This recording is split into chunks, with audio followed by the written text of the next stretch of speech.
High, আমি ঋতমা। আশা করি সবাই খুব ভালো আছো। জানো তো, আমার এই বাড়ির পাশে একটা জেঠু আর জেঠিমা থাকে। এই জানলাটা খুললেই ওদের সাথে সবসময় দেখা হয়। ওরা ভীষণ ভালো। আমি যদি ফ্ল্যাটে থাকি আর সেই সময় যদি ঘরে কিছু ভালো রান্না করে, সাথে সাথে আমায় ডেকে খাওয়াবে। আসলে খাওয়ানোটাই বড় কথা নয়, কিন্তু এই যে এইটুকু যে ওরা আমার জন্য ভাবে, এটাই অনেক।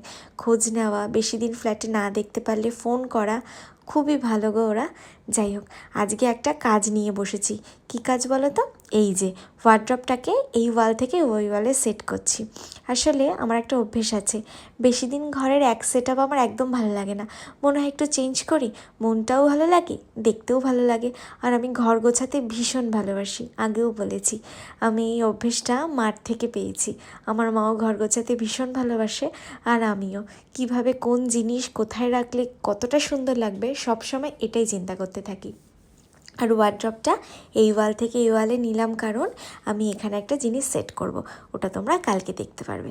চলো এখন তাড়াতাড়ি লাঞ্চটা প্রিপেয়ার করে নিই। ডিম নিয়েছি, চিকেন নিয়েছি, পনির নিয়েছি, পেঁয়াজ, রসুন, ক্যাপসিকাম, টমেটো, ধনেপাতা। আর এদিকে চালটা সেদ্ধ হতে বসিয়ে দিয়েছি। ওই শর্টকাটে ফ্রাইড রাইস বলতে পারো। সব রকম প্রোটিনও আছে, আর বিশ্বাস করো খেতে ভীষণ ভালো লাগে। মানে একটা জিনিসেই হয়ে যায়, কোনো তরকারিও রান্না করতে হয় না। আর এই রান্নাটা করতে করতে পুরো এই ডিটক্স ওয়াটারটা আমি শেষ করব। রান্না হয়ে গেছে, এখন একটু স্কিন কেয়ার করে নিই। ফ্রিজ থেকে ঠান্ডা ঠান্ডা টক দই বার করে একটু বেসন দিয়ে লাগালাম। ভীষণ রিফ্রেশিং লাগছিল, যা গরম পড়েছে। চলো এখন আমি লাঞ্চ করে নিই, কালকে আবার দেখা হবে। টাটা।